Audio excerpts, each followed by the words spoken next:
नमस्कार. नमस्कार. नमस्कार संदीप, नमस्कार तृप्ता. आपलं दोघांचं खूप मनापासून स्वागत. अ, गरजे मराठी ग्लोबलच्या मुलाखत मालिकेमध्ये मी प्रज्ञा पुणेकर आपल्या सर्वांचं खूप मनापासून स्वागत करते.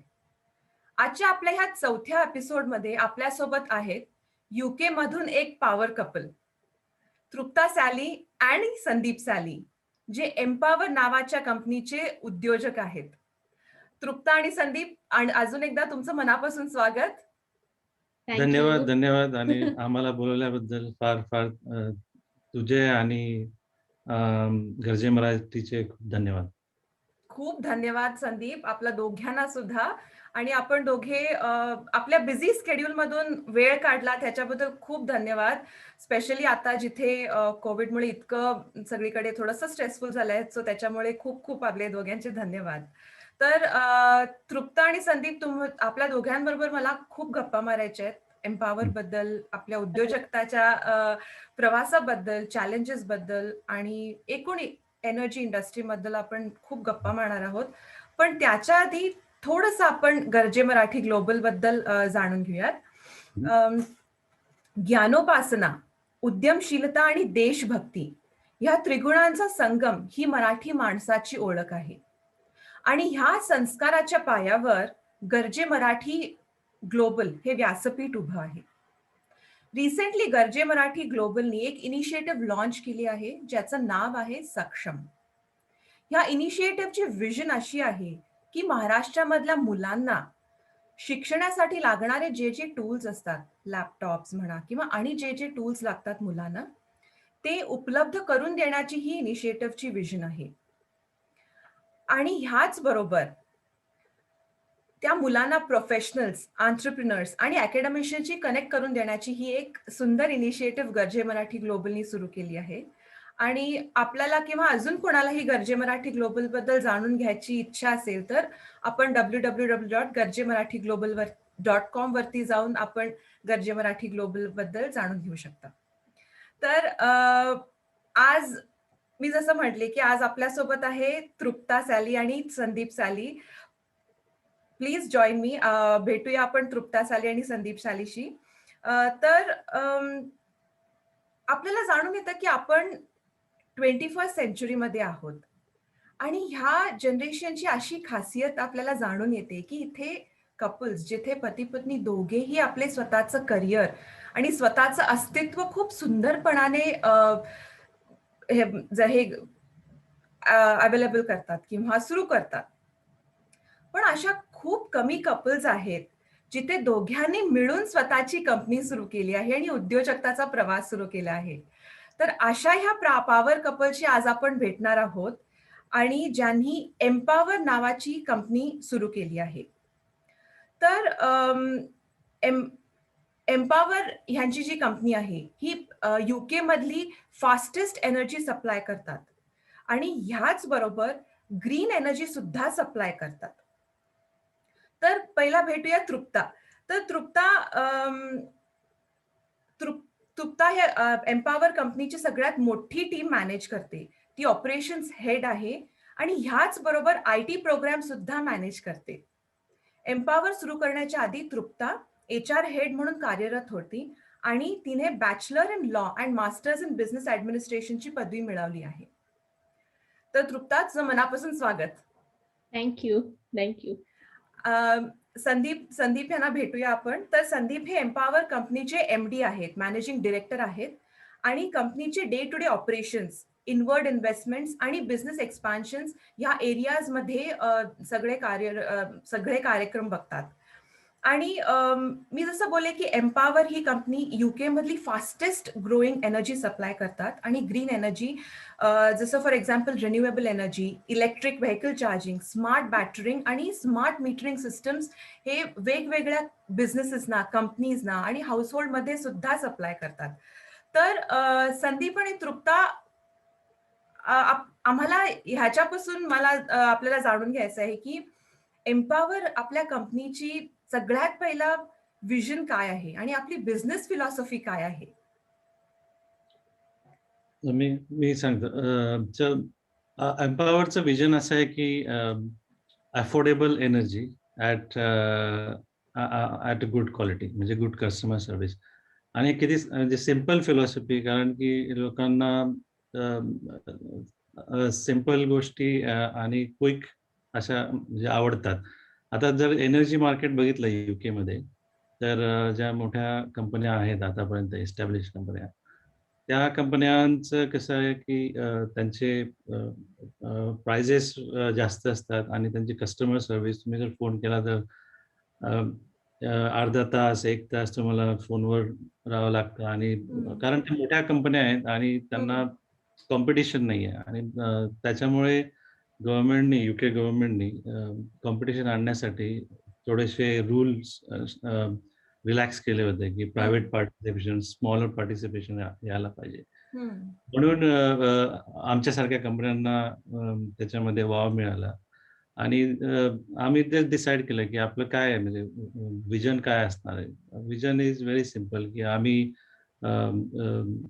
पहिले फर्स्ट ऑफ ऑल लोकांना जो प्रॉब्लेम आहे, म्हणजे हायर कॉस्ट आणि बॅड कस्टमर सर्व्हिस, ह्या 2 गोष्टींवरच आपण फोकस करूया.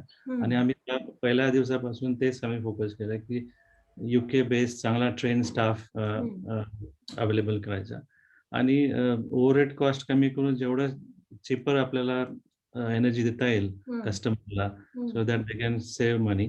तर तेच आम्ही फिलॉसॉफी ठेवली. पण विजन असं आहे, की विजन मेनली आम्ही काय डिसाईड केलंय, की कंपनी 4 पिलरवर ठेवायची. Normally the most important pillars, एक कस्टमरकडे नेहमी फोकस ठेवायचा. दुसरं आहे एम्प्लॉईज, म्हणजे आपले जे स्टाफ आहेत त्यांचं वेलबिंग, हेल्थ अँड सेफ्टी. आणि तिसरं आहे इकॉनॉमी, म्हणजे कुठलीही कंपनी प्रोफेशनली काम करण्यासाठी म्हणजे तुम्हाला बॅकिंग लागतं, financial backing.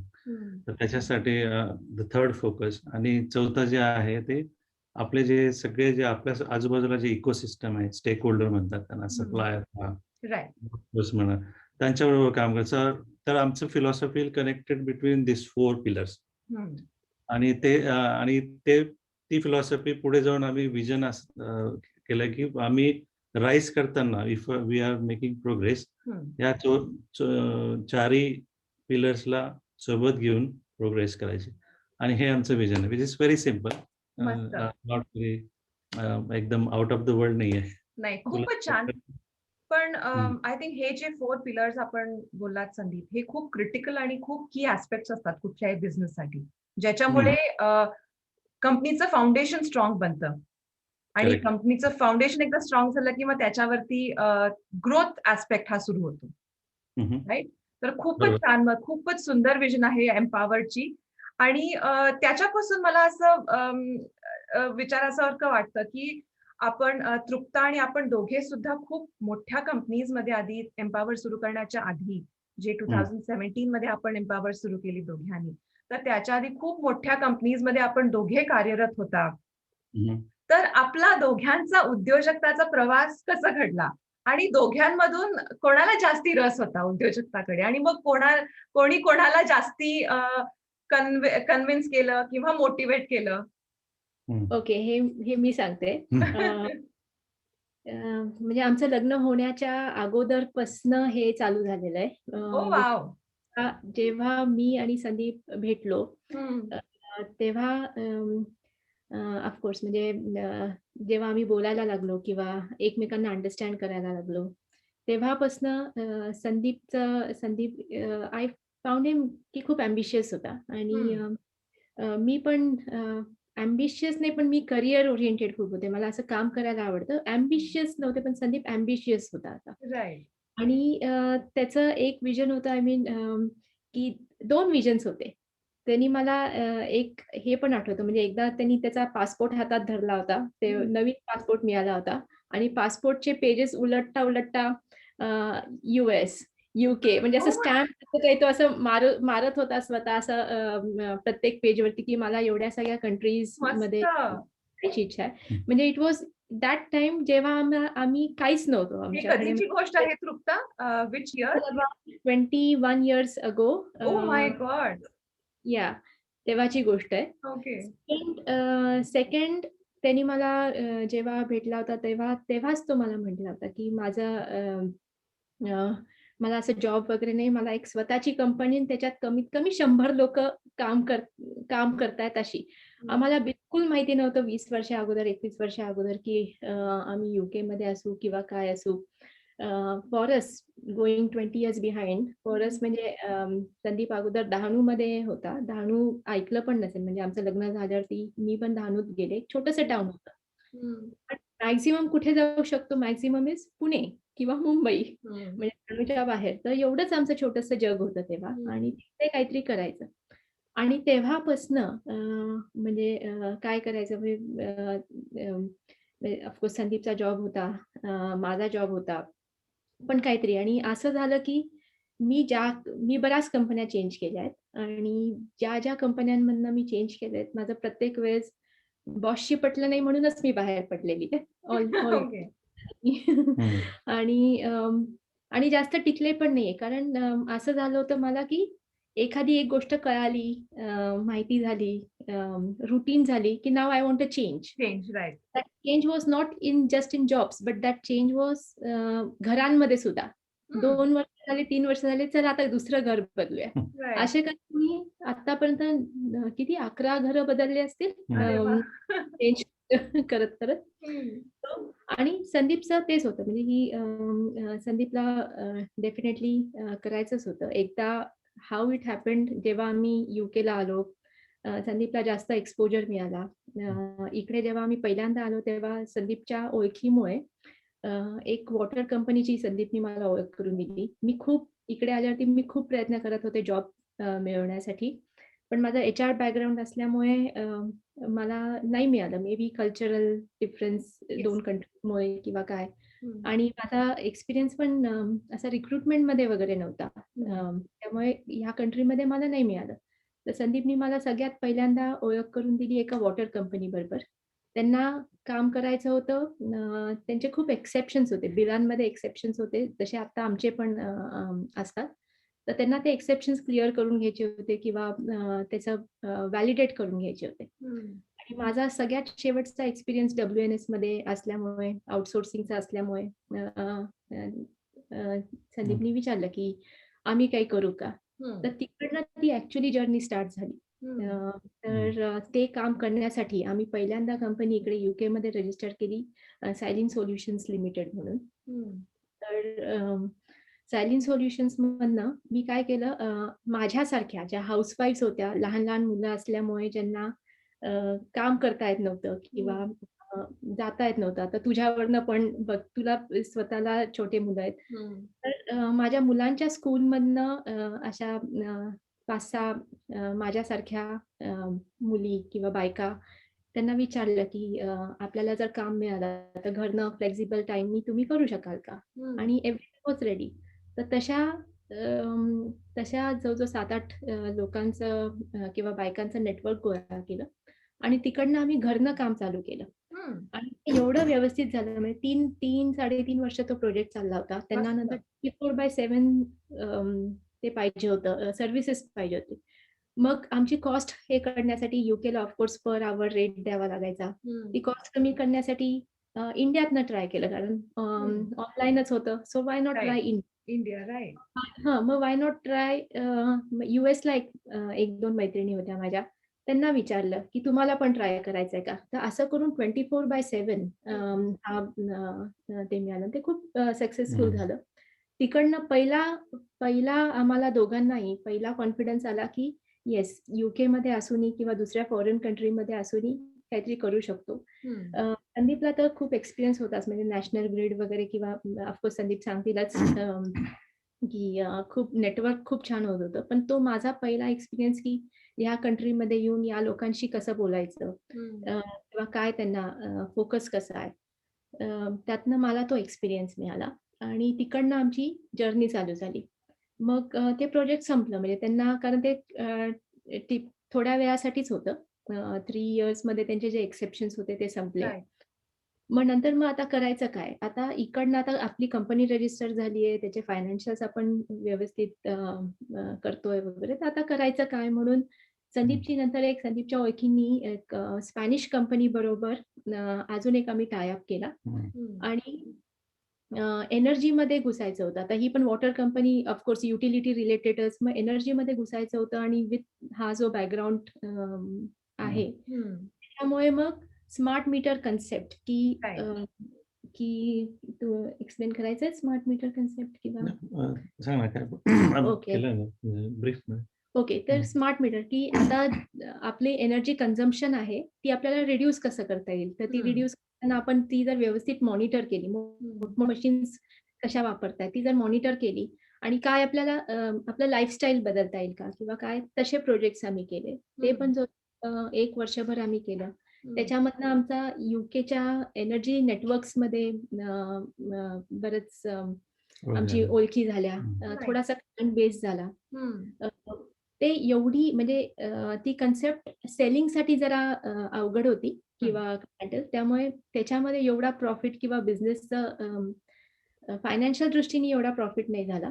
But at same time आमचं एक्सपोजर किंवा वायडन किंवा मार्केटिंग कसं करायचं, कसं प्रेझेंटेशन्स इकडच्या लोकांना कसे आवडतात किंवा एनर्जी इंडस्ट्रीमध्ये जास्त माहिती मिळाली.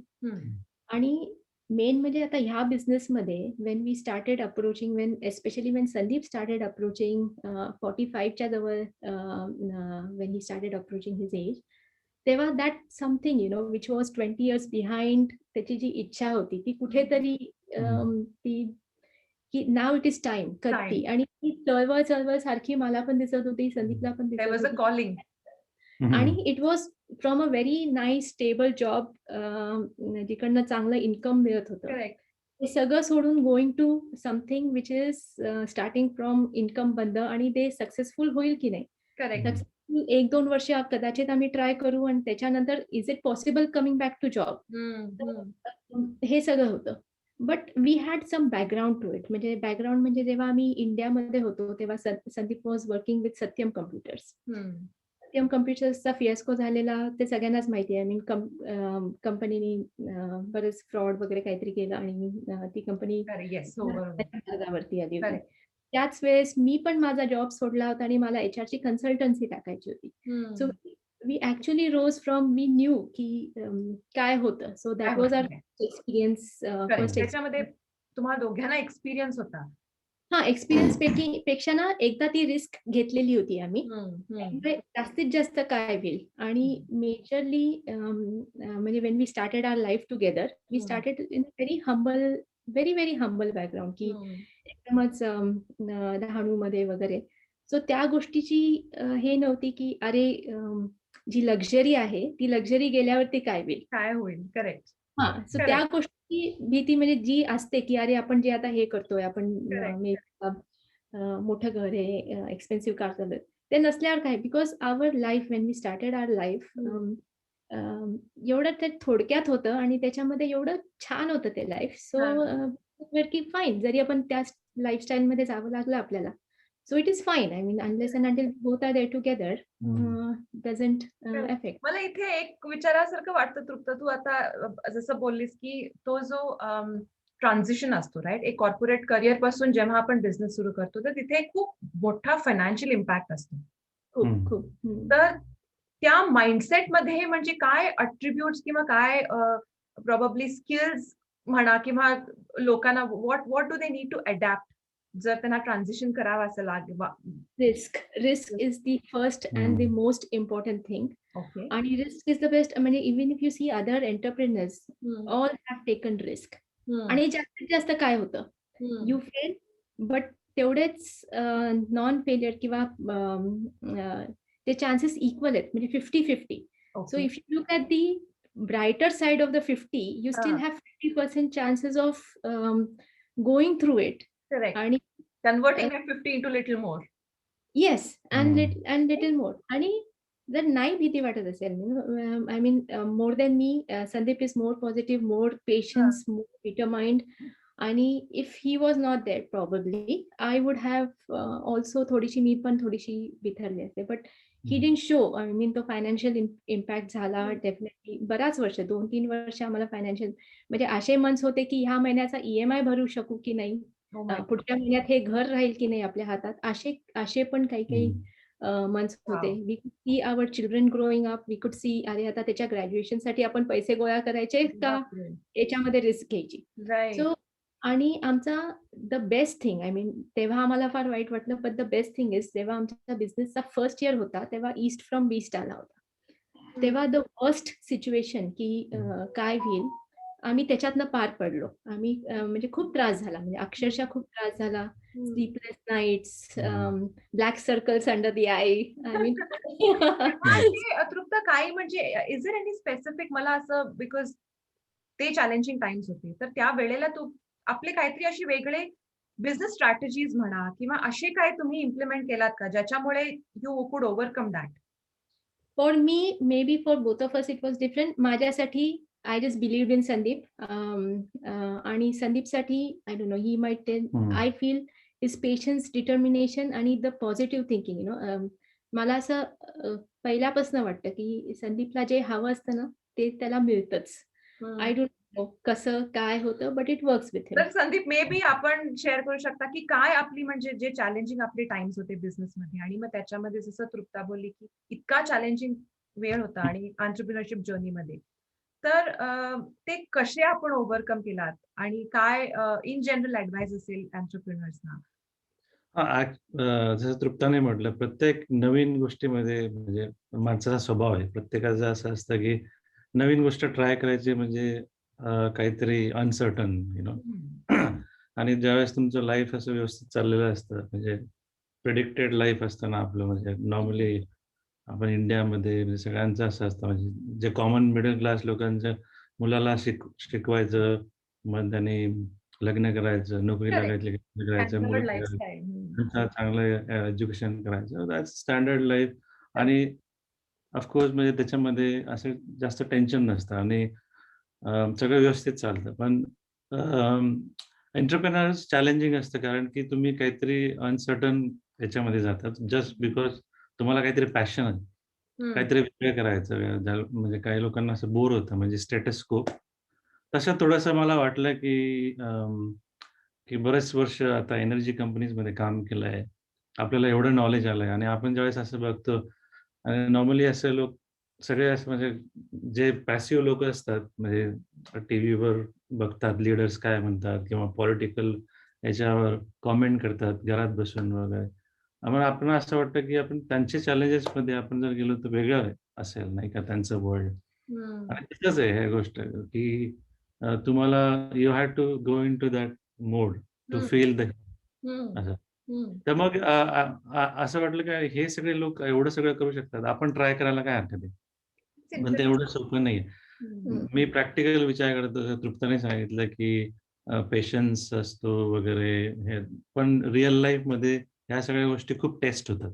म्हणजे तुम्हाला म्हणजे प्रॅक्टिकली विचार करावा लागतात. आता मी जर चांगला माणूस आहे आणि मला काही प्रॉब्लेम झाला तर लोक असं म्हणणार नाही की अरे चांगला म्हणून त्याला हेल्प करा किंवा मग बिझनेससाठी थांबाल, पैसे नाही दिले तरी चालेल, असं नसतं. एकदम कटथ्रोट कॉम्पिटिशन असते. तर त्याच्यासाठी कसं आहे की practical ways plan for rainy days, अनसर्टनिटीसाठी थोडंसं काही तुम्ही हे करून ठेवा, म्हणजे काहीतरी सेव्हिंग किंवा मग तुम्हाला चांगले फ्रेंड्स पाहिजेत.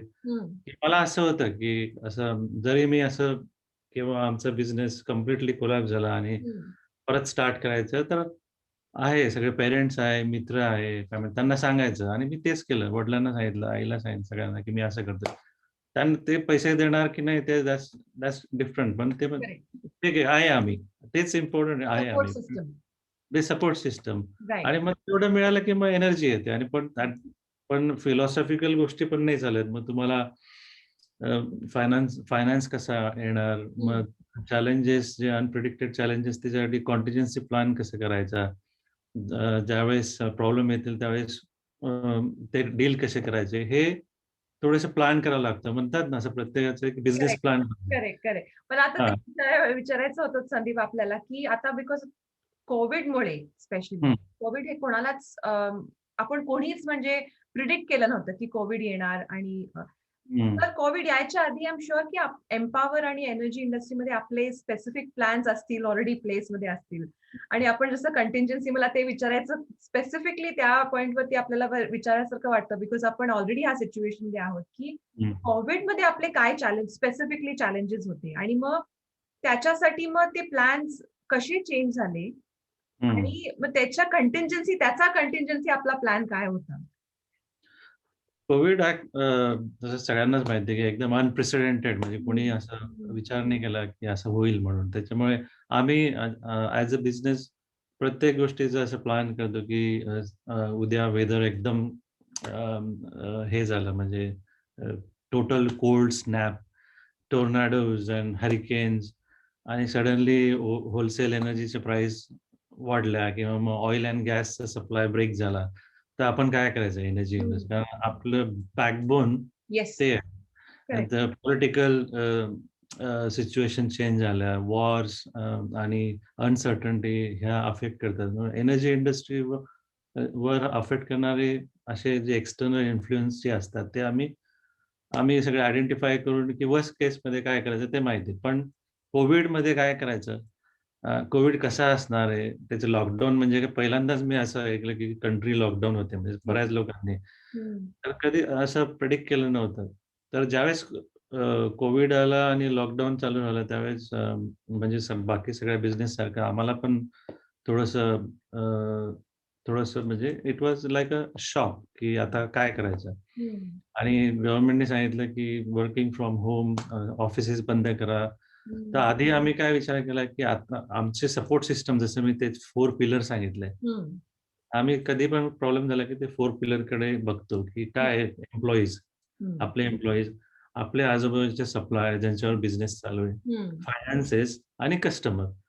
तर याच्यामध्ये आपलं काय काय अफेक्ट होणार आहे. तर आम्ही पहिले एम्प्लॉईजवर लक्ष केंद्रित केलं की आता ते घरून काम करणार आहे, त्यांना काय पाहिजे, काय द्यावं लागेल. त्यांना लॅपटॉप पाहिजे, त्यांना टेबल्स पाहिजे, त्यांना फोन्स पाहिजे, त्यांना इंटरनेट पाहिजे. तर आम्ही तो प्लॅन केला आणि त्यांना सांगितलं की तुम्ही तुमचं मोरल हाय ठेवा, आणि आपण जसं काम करत असेल तर तुम्ही घरून काम करा, काही प्रॉब्लेम नाही. आणि नाही, त्याच्यामध्ये थोडंसं अजून एक ऍड करते मी एम्प्लॉईजमध्ये. आता कारण रेग्युलर जे कॉल्स येतात एम्प्लॉईजला किंवा रेग्युलर जे क्वेरीज येतात, आणि आता कोविड मधले येणारे क्वेरीज किंवा कोविड मधले येणारे कॉल्स किंवा कोविड मधले येणारे आता जे कस्टमर्स आहे, सपोज कोविडमुळे त्यांचा बिझनेस बंद पडला आहे, आणि तर ते कशा प्रकारे हँडल, सो हे असं एम्प्लॉईजनी कधी हँडल केलेलं नव्हतं. Empathy and sense.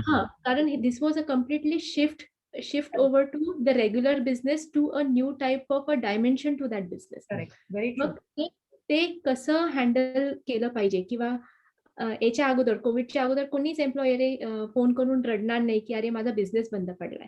First of all empathy towards the customer, म्हणजे जसं संदीपनी सांगितलं, आमचा अजून एक पिलर आहे, म्हणजे जो one of the pillar is customer. Empathy towards the customer, की कस्टमरचं तुम्ही शांतपणे ऐकून घ्या, कारण कस्टमर त्या मेंटल स्टेटमध्ये कसा बिहेव करणार, काय बिहेव करणार, त्याचे फ्रस्ट्रेशन कदाचित आपल्यावरती काढणार, की तुम्ही माझं बिल एवढं कसं केलं, माझा तर जॉब गेलाय, माझं हे गेलंय, मी देऊ कुठनं पैसे. तर पहिल्यांदा त्याला शांत करा.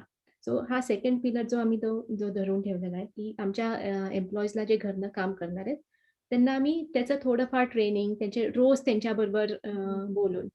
At the same time employees पण खूप अफेक्ट होत होते, कारण मे बी युके वेदर, किंवा बाहेर जायचं नाही, तेच तोंड दिसतायत, किंवा घरनं काम करायचं. ह्या कंट्रीमध्ये म्हणजे even if you are staying with your parents, ते खूप वेगळं रिलेशनशिप असतं. आपल्या इंडियामध्ये असतं तसं नाही. त्यामुळे एम्प्लॉईजला पण डिप्रेशन यायचं. आमचा खूप वेळ म्हणजे employees use to hear customers problems and then we use to hear employees problems. म्हणजे काउन्सिलिंग वगैरे वगैरे, एम्प्लॉईजला काउन्सिलिंग करण्यात खूप आमचा वेळ गेला, त्यांचे प्रॉब्लेम्स ऐकण्यात, त्यांना हेल्दी ठेवण्यात. If we keep them healthy, they will keep the customers healthy. Yes, very true. So ते असं झालं. दुसरं the third pillar with Sandeep said की फायनान्शियल, त्याच्यामध्ये कोविडमध्ये गव्हर्नमेंटचा पण खूप हेल्प झाला डेफिनेटली. म्हणजे गव्हर्नमेंटनी काही स्कीम्स केले. करेक्ट, बरोबर. बफर लॉ स्कीम वगैरे. तर म्हणजे जर कदाचित जर गव्हर्नमेंटनी युके गव्हर्नमेंटनी जर स्कीम्स काढल्या नसत्या, तर ते खूप अजून डिफिकल्ट झालं असतं. That was definitely a support. आणि yeah. सो आम्ही कोणालाच फरलॉक केलं नाही.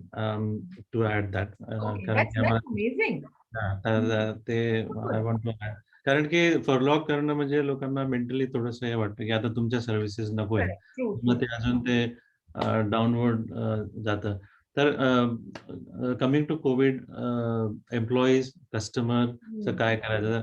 आणि आमचे सगळे कस्टमर मॅक्सिमम बिझनेस आहेत. त्यांचे clubs, shops, corner shops, hospitality, care home, schools त्यांचे तेच बंद होते. तर ते बिल पे करू शकत नाही आणि म्हणजे हे सर्कल आहे. ते नाही बिल पे करणार, मग आम्हाला एनर्जी बाय करायला पैसे नसणार. करेक्ट. आणि मग एम्प्लॉईजची सॅलरी आणि हे ते त्याच्यामुळे अ, थोडंसं चॅलेंजेस होतं. Every day we used to think की कसं मॅनेज करायचं. पण तृप्तने जसं सांगितलं गव्हर्नमेंटचा हेल्प झाला करेक्ट. बराच. आणि पै पहिला महिना थोडासा जास्त डिफिकल्ट होता कारण की अनसर्टन होतं की हे लॉकडाऊन कधी बंद.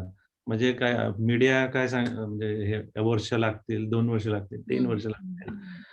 आणि मग मग आम्ही विचार केला की चला आपण वीक बाय वीक बघू कसं होतं. So just get one week pass successfully. मग पुढच्या one day at a time. आणि ती strategy that was a good strategy. कारण त्यात लाँग टर्म विचार करण्यात काही फायदा नव्हता. Correct, correct. त्याच्यामुळे आम्ही फक्त हे 4 पिलर धरून ठेवले आणि चौघांमध्ये चांगलं कम्युनिकेशन, चांगलं टीम स्पिरिट होतं. आणि मग नंतर पहिला लॉकडाऊन लगेच 2-3 महिन्यामध्ये तो जो होता पिरियड त्याच्यामध्ये आमचे रेव्हेन्यू 27% कमी झाला कारण की पैसे कलेक्शन नाही आले. पण इट्स अ चेन रिएक्शन कारण ते घरी बसले आणि बिझनेसेस बंद आहेत त्याच्यामुळे ते कंझ्युम करत नाही एनर्जी. त्याच्यामुळे आम्हाला कमी बाय करावं लागतं. Correct, correct. तर तो त्याच्यामुळे एवढा फायनान्शियल इम्पॅक्ट आम्हाला जसं वाटतं तेवढा नाही झाला. आणि पहिलं लॉकडाऊन ओपन केल्यावर सगळ्या बिझनेसेसला गव्हर्नमेंटने पे केल्यामुळे त्यांनी आम्हाला पण पे केलं. म्हणजे circle correct, correct. It has to move, the circle has to move. Correct, correct. आणि आम्ही मग लगेचच पहिलं काम केलं की जूनमध्ये सगळ्या स्टाफला परत बोलवलं ऑफिसमध्ये की चला म्हणजे कारण त्यांना घरून काम करायला चॅलेंज वाटत होतं. मस्त. आणि मग आता पुढे जाऊन सेकंड लॉकडाऊनला आपल्याला माहिती आहे की आता काय काय करायचंय. आता पुढे जाऊन याची पण कंटिन्युअन्सी प्लॅनिंग की असं झालं तर नाही कसं पण खूपच छान. या सगळ्यामध्ये आय थिंक मला एक जाणून आलं की आपण जो ज्याला म्हणतो म्हणजे मी I would probably term it as human experience आपण आपल्या कंपनी थ्रू एम्प्लॉईजना, कस्टमर्सना, आपल्या स्टेक होल्डर्सना आणि even financial aspect I think त्याच्यामुळे तो जो कम्प्लीट कंटिंजन्सी प्लॅन आपला कंट्रोलमध्ये आला, राईट?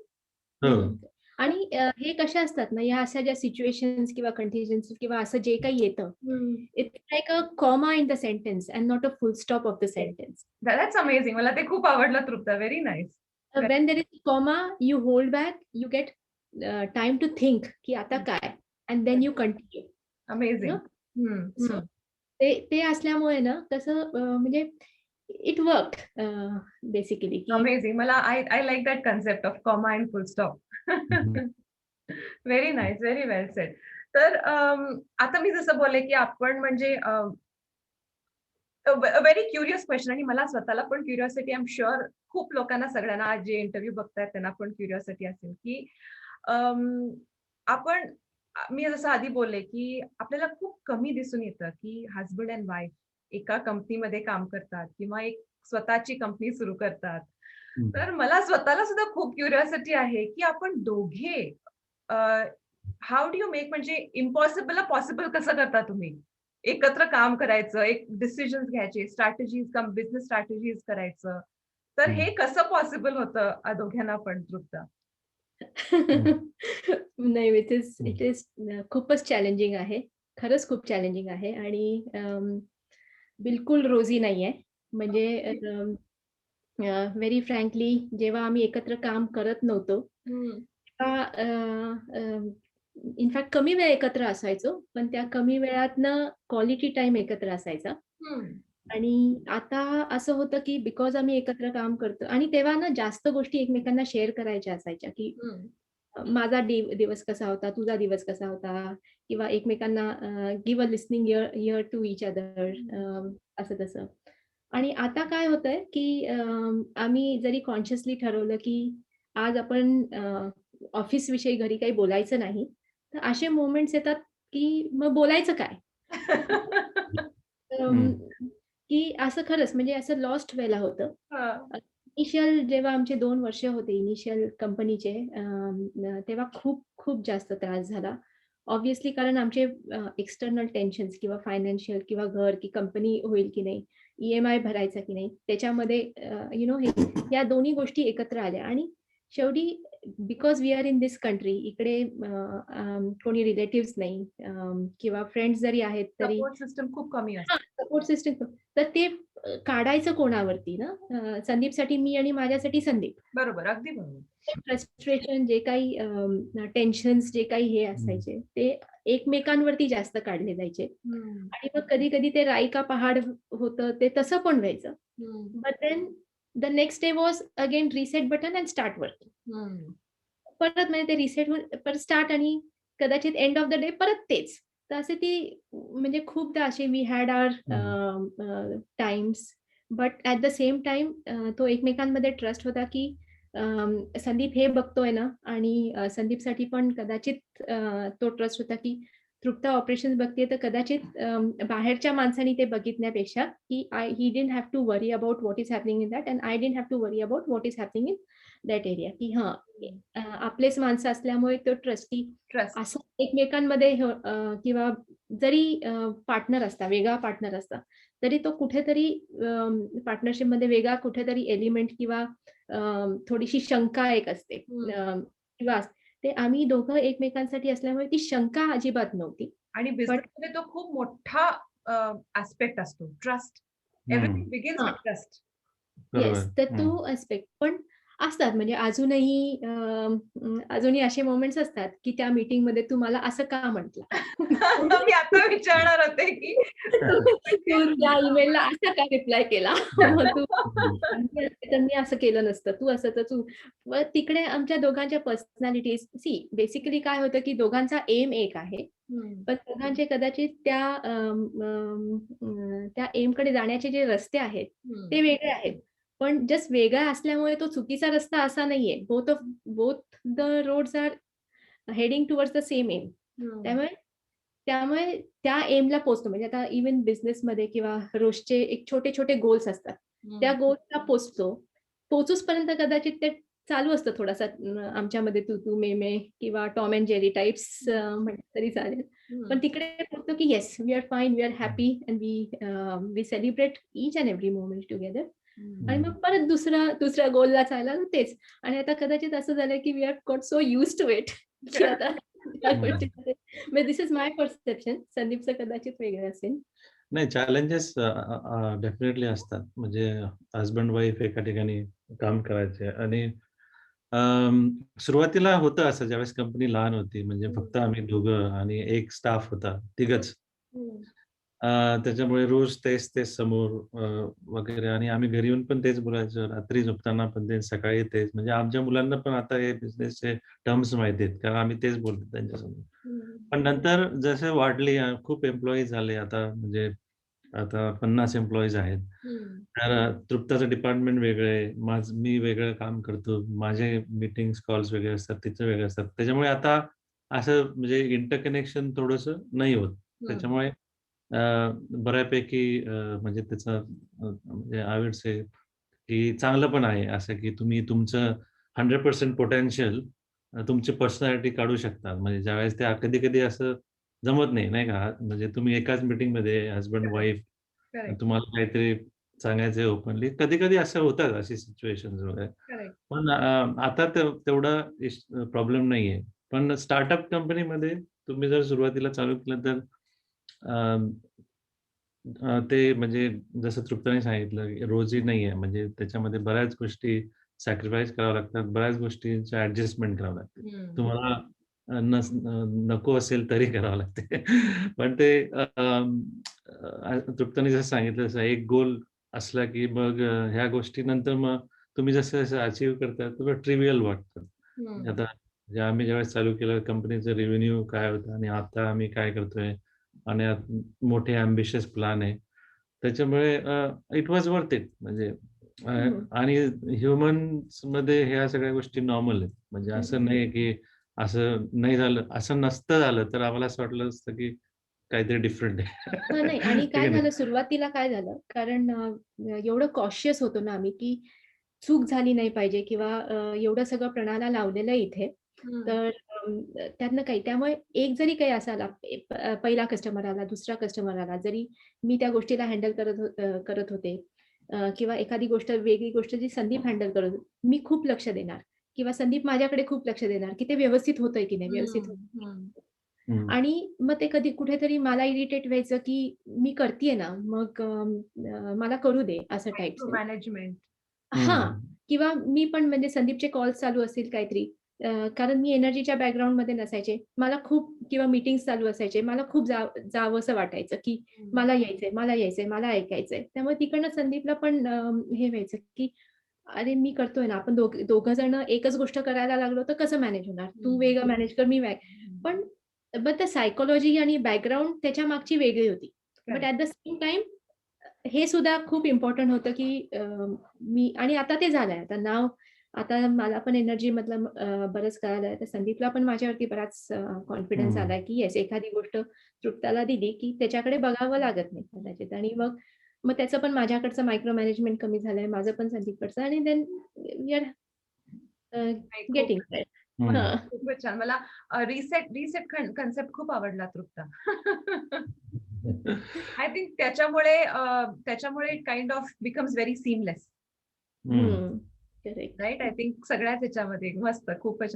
तर मला एक आता ऑफकोर्स आता कोविड बद्दल आपण बोललो आणि चॅलेंजेस. तर आता व्हॅक्सिनेशन सगळीकडेच ऑलमोस्ट आलेले आहेत आणि होपफुली थोडंसं आपल्याला लाईट दिसतोय, की थिंग्स माइट इम्प्रूव्ह. तर इन जनरल एम्पॉवर किंवा एनर्जी इंडस्ट्रीमध्ये आपल्याला काय इनोव्हेशन्स दिसून येतील? किंवा काय नेक्स्ट 5 किंवा 10 वर्षामध्ये फ्युचर आपल्याला दिसून येईल एनर्जीमध्ये? एनर्जी इंडस्ट्रीमध्ये ओव्हरऑल? एनर्जी इंडस्ट्री आतापर्यंत म्हणजे असं कन्झर्व्हेटिव्ह इंडस्ट्री म्हणून लोकं बघतात. म्हणजे हं. जसं आता telecom industry, mobile phones, cars एवढं म्हणजे ते स्टेटसच्या गोष्टी असतात हं, लोकांसाठी आणि हं. आतापर्यंत एनर्जी तुम्हाला बिल आलं की कोणी बघत नाही की बरोबर आहे की नाही. करेक्ट. फक्त भरून द्या. तर असं आतापर्यंत होतं. पण लास्ट 2-3 वर्षापासून त्याच्यावर खूप फोकस आलाय. कारण हं. की सगळ्याच कंट्रीजचे क्लायमेट चेंजचे टार्गेट आहेत. कार्बन रिडक्शन करायचे आहेत. सगळे लीडर्स सिरियसली त्याचा विचार करतायत. कारण की आता लोक बघतायत की अ, किती चेंजेस होत आहेत क्लायमेट्समध्ये. म्हणजे जे अनयुज्युअल स्नोफॉल, अनयुज्युअल हरिकेन्स. त्याच्यामुळे सिरियसली आता याच्यावर खूप लक्ष आहे आणि energy plays a very big role into हं. धिस.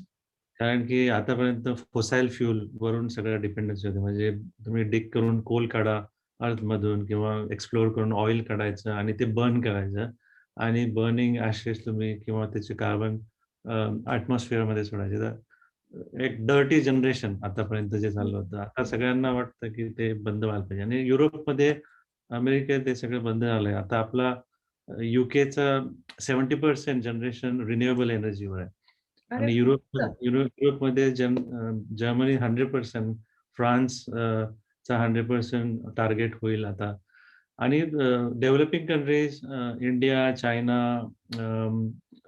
तिथे पण आता याचं म्हणजे अवेअरनेस आलंय. हं. तर ह्या सेक्टरला आता आहे. इम्पोर्टन्स खूप राइट. आहे. हं. त्याच्यामुळे इम्पोर्टन्स आल्यामुळे आणि टार्गेट असल्यामुळे इनोव्हेशन खूप येतायत. हं. ते वेगळं काय करू शकतात. हं. आणि म्हणजे चांगलं उदाहरण दिलं तर इलॉन मस्कनी जे आता एवढं डिस्ट्रप्टिव्ह हे केलंय correct, correct. Battery yes. Storage technology आणि इलेक्ट्रिक कार्सचं इलेक्ट्रिक कन्सेप्ट. कार्स. येस. आणि मग इलेक्ट्रिक कार्स आल्यावर मग त्याचं चार्जिंग कसं करणार आणि हं. म्हणजे लोकांना त्याचं काय स्वांकी गोष्टी देऊ शकतात विथ लेसर कॉस्ट. जनरेशनमध्ये काय-काय इनोव्हेशन येऊ शकतात. लोकांच्या घरावर सोलर पॅनल नी अजून काय-काय चेंजेस होऊ शकतात. Wind power. तर ह्या सगळ्या गोष्टीला आता खूप इम्पोर्टन्स आहे आणि आम्ही because we are in energy business हं. आम्हाला पण त्याच्यामध्ये इव्हॉल्व व्हावंच लागेल. कारण नाहीतर हं. मग तुम्ही मागे पडाल. येस. करेक्ट. म्हणून आम्ही पण आता एम्पॉवरनी पण 3-4 पार्टनरशिप केल्या आहेत. हं. इलेक्ट्रिक व्हेइकल चार्जिंग सिस्टम आम्ही आता द्यायला लागलो लोकांना बॅटरी स्टोरेज आम्ही करतोय, स्मार्ट मीटरिंग करतोय. आता एक स्लोवेनियन कंपनीशी पार्टनरशिप केली, CHP technology, combine heat and power. ते आम्ही UK मध्ये फर्स्ट टाइम आणतोय एम्पॉवर. वाव. आणि गव्हर्नमेंटचं टार्गेट असल्यामुळे याला सपोर्ट पण आहे, ग्रांट आहेत, लोक इंटरेस्ट घेत आहेत, खूपच कारण छान. सेव्ह होतात.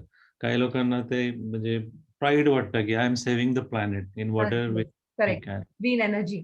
Green energy. त्याच्यामुळे आता याच्यामध्ये कंटिन्युअसली इव्होल्युशन होणार, खूप रिसर्च होणार. आज इलेक्ट्रिक कार 200 माइल्स चालते, पण ते आता 300 होणार, 500, 600. खूपच छान. वाव. तर ते हे सगळं फ्युचर आता आधी इनोव्हेशन्स आपल्याला बघायला मिळतील एनर्जी आपल्याला इंडस्ट्री. 10 वर्षापूर्वी असं होईल असं फक्त इमॅजिनेशन होतं, पण आता ते रिअल होणार. 5 मिनिटात लोक फुल कार चार्ज करणार. तर म्हणजे हे हे एकदा म्हणजे कन्सेप्ट मास मध्ये चालू झाले की मग I think there is no stopping, there is no limit to that. आणि असं पण काहीतरी ऐकलं होतं ना, की लोक जेव्हा स्वतः जनरेट करून, म्हणजे नेक्स्ट जेन येते, की स्वतः जनरेट करून ट्रेडिंग, म्हणजे जसं शेअर्स ट्रेडिंग वगैरे करतात, स्वतःचे एनर्जी ट्रेडिंग वगैरे करू शकतात. वाव, खूपच छान. म्हणजे असं काहीतरी मी ब्लॉग्स वाचले होते. ते आपलं म्हणजे तुम्ही तुमच्या शेजाऱ्यांना तुमची एनर्जी लोन मध्ये देऊ शकतात आणि त्यांच्याकडनं घेऊ शकतात, तुम्हाला त्यावेळेस जनरेट करू शकतात. हे सगळं कन्सेप्ट येत आहेत आणि त्याच्यावर रिसर्च चाललाय. तर आज पुढच्या 10 वर्ष खूप इंटरेस्टिंग खूप आहे. इंटरेस्टिंग ना. करेक्ट. आणि स्पेशली आता कोविडमुळे इतकं सगळं बदललेलं आहे, म्हणजे त्याच्यामुळे सगळीकडेच खूप जास्त इनोव्हेशन्स येत आहेत. सो डेफिनेटली एनर्जी इंडस्ट्रीमध्ये अवेअरनेस ना खूप जास्ती झालेला आहे असं वाटतं.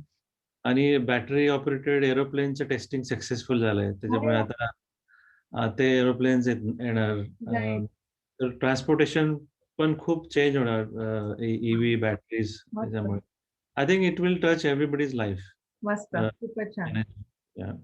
Very nice. And I am sure की Empower will contribute so much more to that. Of course Empower आम्ही एक स्टेप पुढे असाच विचार करणार की कन्झर्वेटिव्ह, आजकाल कुठलाच बिझनेस कन्झर्वेटिव्ह असला तर नाही जास्त वेळ चालत नाही. म्हणजे आपण लहान असताना मोटोरोला आणि ते सगळे mobile phone, Nokia way the best mobile. त्यांना असं वाटतं की असंच राहील, पण पुढे दे डाईड आणि ऍपल, सॅमसंग या लोकांनी केलं. तर आपल्याला त्याच्यामध्ये इव्हॉल्युशन करावंच लागणार. ओनली कॉन्स्टंट थिंग आणि इव्हॉल्व करत राहायला. Correct, exactly. म्हणून एम्पॉवर याच्यामध्ये जेवढं होईल तेवढं कॉन्ट्रीब्युशन नक्की करणार.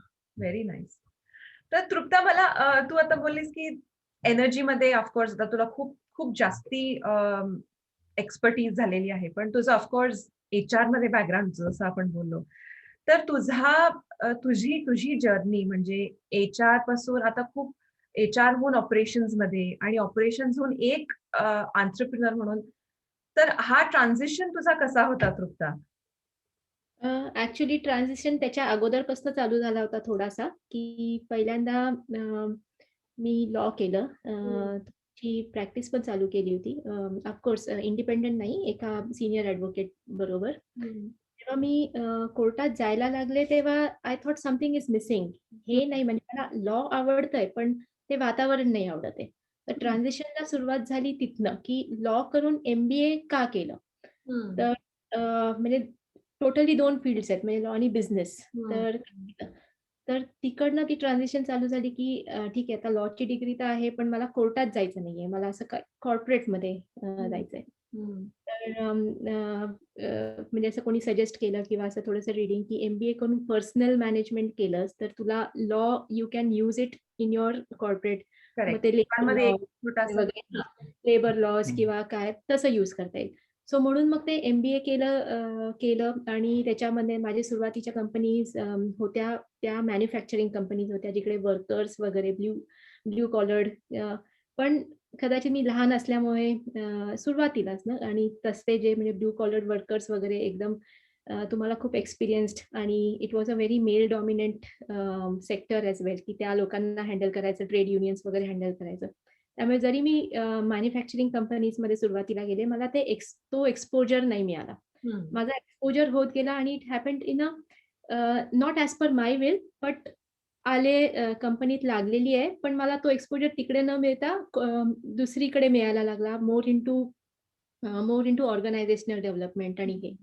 आणि जसा-जसा तो एक्सपोजर मिळायला लागला, मला त्याच्यात खूप इंटरेस्ट आला. मग ऑर्गनायझेशनची स्ट्रॅटेजी करणं किंवा पीपल्स मॅनेजमेंट वगैरे त्याच्यामध्ये करणं किंवा कशा नवीन-नवीन लोकांचं करियर पाथ वगैरे कसं घडवणं. त्याच्यामध्ये I started getting more interest. पण जसं जसं आधी सांगितलं, की एकच गोष्ट खूप वेळ केल्याने मला खरंच कंटाळा येतो आणि लगेच चेंज हवा असतो. नेक्स्ट काय, नेक्स्ट काय? मग मला पाहिजे होतं, की ठीक आहे, आता हे केलं, आता कन्सल्टन्सीमध्ये जायचं. दॅट वॉज द टाईम मी माझा जॉब सोडला आणि कन्सल्टन्सीमध्ये आले. पण मग नंतर परत WNS आम्ही UKला आलो होतो. 1 वर्षभर UKला होतो. परत मागे गेल्यावरती WNS म्हणून म्हणजे मॅन्युफॅक्चरिंग म्हणून IT आणि नॉन मॅन्युफॅक्चरिंग किंवा IT आणि ITES कंपन्यांमध्ये तिकडे मी गेले. तिकडे गेल्यावरती WNSमध्ये ॲक्चुअली ते जाणवलं मला, की आउटसोर्सिंग म्हणजे that was the first time I got started interacting with foreign म्हणजे जेव्हा इंडियामध्ये होते तेव्हा UK, US म्हणजे फॉरेन क्लायंट्स किंवा फॉरेन कस्टमर्स त्यांच्याशी इंटरॅक्शन चालू झाला. ते यायचे आमच्या कंपन्यांमध्ये. मीटिंग्स चालायच्या. त्याच्यामध्ये HR इन्व्हॉल्व नव्हतं होत. कारण HR फक्त एम्प्लॉईज बघायचं. मग what is happening on the other side लोकं ऑपरेशन्समध्ये काम करतायत किंवा काय त्यांच्याशी हे फॉरेनर्स येऊन काय बोलतात? काय असतं तिकडे? ती एक क्युरिओसिटी व्हायला लागली. ती खूप क्युरिओसिटी. की अशा काय मीटिंग्स करतात? असे लोकं जेव्हा जातात, UKला जातात, USला जातात, ते तिकडे जाऊन काय करत असतील? आणि मला चान्स मिळेल का तो? किंवा to know more about the other side. तर तो एक फार क्युरिओसिटी होती. तेव्हा माझी ज्या माझ्या बॉस होत्या, तेव्हा त्यांना मी अप्रोच केलं होतं, की इंटरनल जॉब रोटेशन वगैरे काही होऊ शकतं का? की मला त्या सेक्टरमध्ये जाता येईल का? पण मग तिकडे स्टार्टिंग फ्रॉम द बिगिनिंग कारण तिकडचा अनुभव नव्हता. ऑपरेशन्स काय करतात किंवा प्रोजेक्ट मॅनेजमेंट वगैरे तसा अनुभव नव्हता. सो ते म्हटले की "ठीक आहे, ट्राय कर. पण नॉट जॉब शिफ्ट होणार नाही."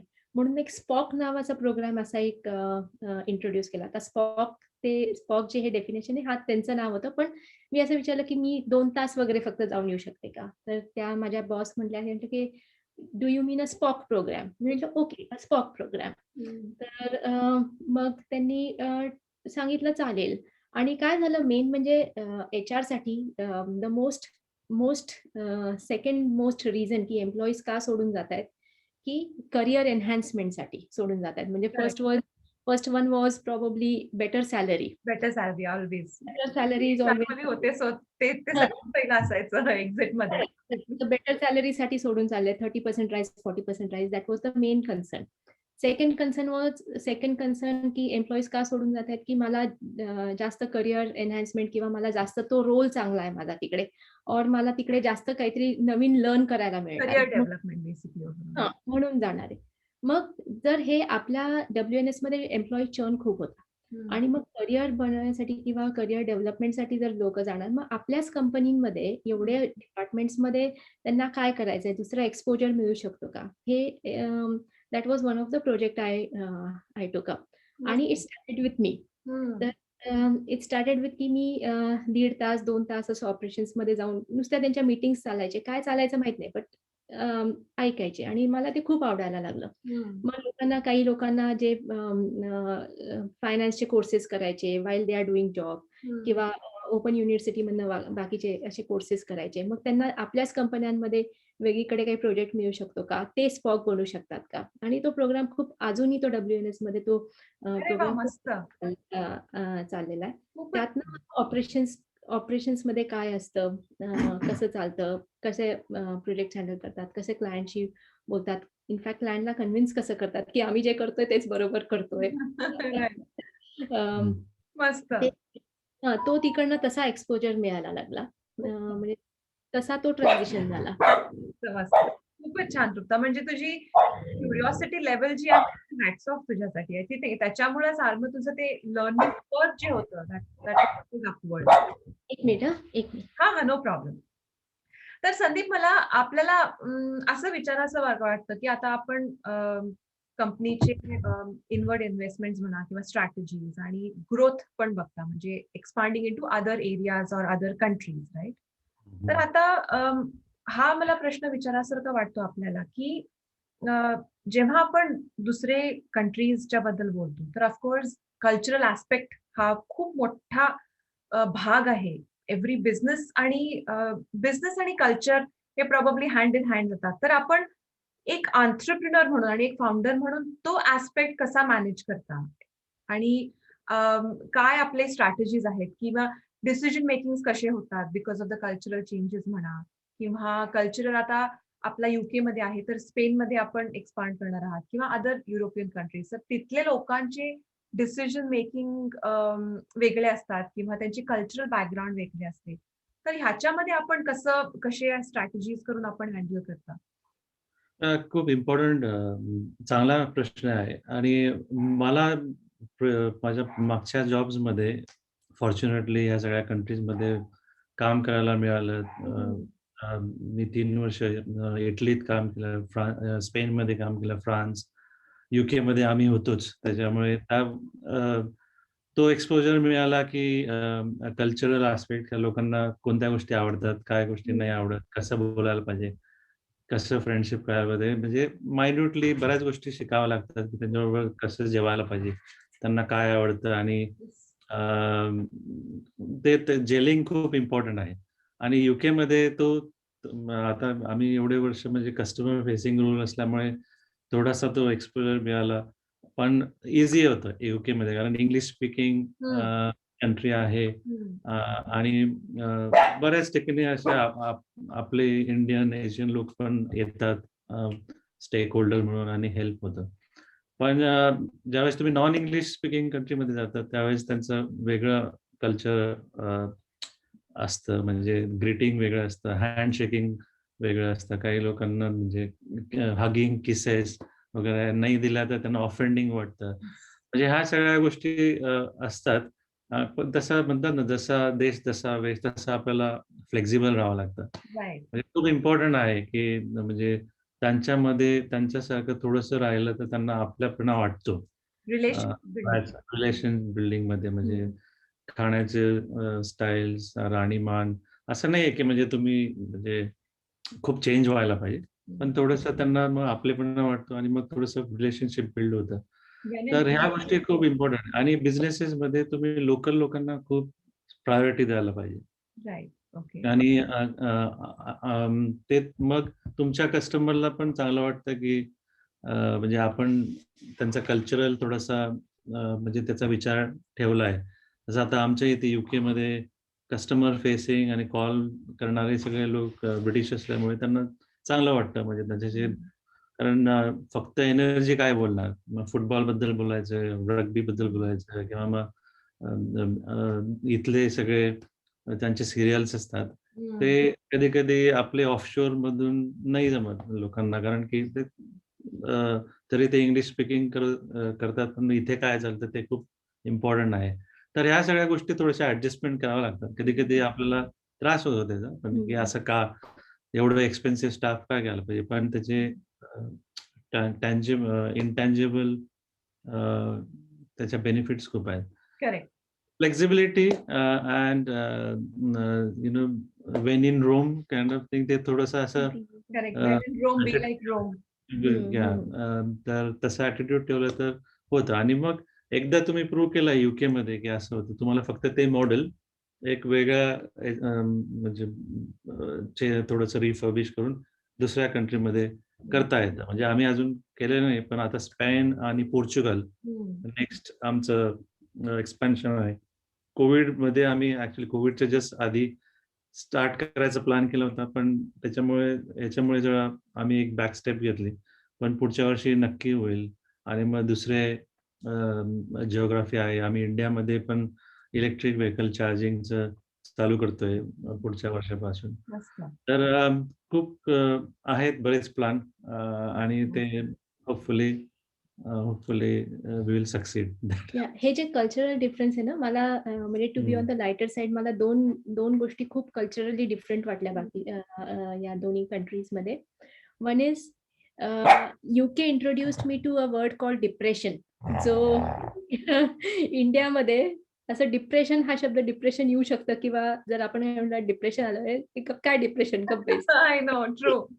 पण इकडे या डिप्रेशन वर्डला की आय एम डिप्रेस्ड किंवा मला डिप्रेशन आलं त्याचं एवढं हे होतं की त्या डिप्रेशन वरती म्हणजे आपल्या जनरल जीपी मध्ये पण म्हणजे people can take leave because I am feeling depressed. म्हणजे आमच्या काही एम्प्लॉईज 1 महिना लिव्ह घेतली की एका एम्प्लॉईनी की I am undergoing depression.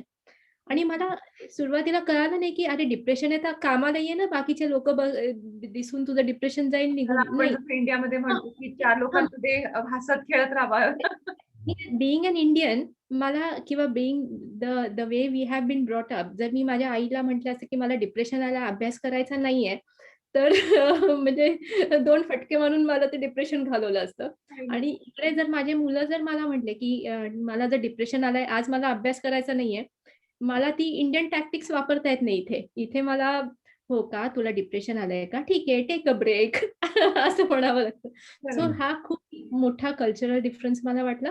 दुसरा म्हणजे आता नाही, पण जेव्हा मी नवीन आले होते किंवा जे मी सांगितलं माझा पहिला प्रोजेक्ट जो आउटसोर्सिंगचा हाउसवाईफ्स घेऊन वगैरे केला, त्या प्रोजेक्टमध्ये जेव्हा फर्स्ट टाईम मला कॉर्पोरेट, तेव्हा आणि तेव्हा मला कळालं की बरं झालं मला इकडे आल्या-आल्या मी जे एचआरमध्ये जॉब शोधत होते किंवा बरं झालं का नाही मिळाला. कारण मला ते कोप अप एवढ्या इझिली आल्या-आल्या झालं नसतं. की वन इज पार्टनर रिलेशनशिप. आपल्याकडे इंडियामध्ये त्यावेळेस म्हणजे 15 वर्षापूर्वी जेव्हा आम्ही आलो इकडे, त्यावेळेस असं पार्टनर्स किंवा लिव्ह इन किंवा x, step father, step mother, आणि इकडे ते एवढं इझिली बोलतात या गोष्टी. हो. खूप इझिली की तो म्हणजे आता after such so much of years की मला तो कळाला की आता if somebody is talking about की आता इंडियामध्ये जेव्हा मी लोकांच्या कधी इंटरव्ह्यूज घ्यायचे, तेव्हा मी त्यांना पर्सनल क्वेश्चन्स की तुमच्या फॅमिलीमध्ये कोण आहे? जर लेडी असेल तर तू जर ऑफिसला आली तर तुझ्या मुलाला कोण सांभाळणार? किंवा काय असे क्वेश्चन्स एकदम इझिली विचारले जायचे. इकडे asking those type of questions की अगदी. हो, हो, हो. म्हणजे इट इज व्हेरी ऑफेंडिंग खूप प्रॉबब्ली. ऑफेन्सिव्ह आहे, कारण मी एचआर मध्ये होते त्याच्यामुळे तो सगळा इनिशियल चेंज करावाच लागतो. आणि आपण जेव्हा म्हणतो की पार्टनर, तर नॉट नेसेसरीली पार्टनरला आपण एक जेंडर अटॅच करू शकत नाही इथे. करेक्ट. त्यामुळे ह्या ज्या cultural difference between the two countries म्हणजे ऍटलीस्ट मला थोडासा वेळ लागला टू हो, adopt. I can totally relate to it. मी एचआर मध्ये असल्यामुळे I can completely relate to you, Trupta. Yeah so so ते आहे. करेक्ट. नाही, खूपच छान. आणि आय थिंक जसं जसं तू म्हटलीस की ओव्हर द इयर्स आपण शिकतो, आणि संदीप जसं बोलले की थोडी वर्ष झाली की आपल्याला म्हणजे समजतं की काय when it Rome be like Rome, थोडंसं ते कसं करायला येतं. पण खूप छान. पण छान वाटलं आज दोघांशी आपल्या गप्पा मारून, एम्पॉवर बद्दल जाणून, आणि मेन एनर्जी इंडस्ट्री, आणि more than that I think एक कपल म्हणून तुम्ही दोघे इम्पॉसिबलला कसं पॉसिबल करता हे आपल्याला जाणून आलं. तर नाही, खरंच खूप खूप हॅट्स ऑफ तो आपल्या दोघांच्या हार्डवर्कला, डेडिकेशनला, आणि बियॉन्ड दॅट आय थिंक दोघांमध्ये तो पॅशन दिसून येतो. धन्यवाद. नाही, धन्यवाद. थँक्यू. तू टाइम दिला आम्हाला, आणि आपलं कधीपासून चाललं होतं नाही काय करायचं, आणि शेवटी आपण भेटलो आणि बोललो याच्यावर. खूप आनंद झाला. नाही, खूप आणि छान वाटलं दोघांची पण जर्नी आणि उद्योजकताची जर्नी ऐकून. आणि खूप खूप इन्स्पायरिंग आहे तृप्ता आणि संदीप. खूपच छान वाटलं. खूपच इन्स्पिरेशनल आहे. आणि आपल्या दोघांना एम्पॉवरला खूप शुभेच्छा. थँक्यू. धन्यवाद. थँक्यू. आणि तुला थँक्यू सो मच. मराठीला सुद्धा. थँक्यू.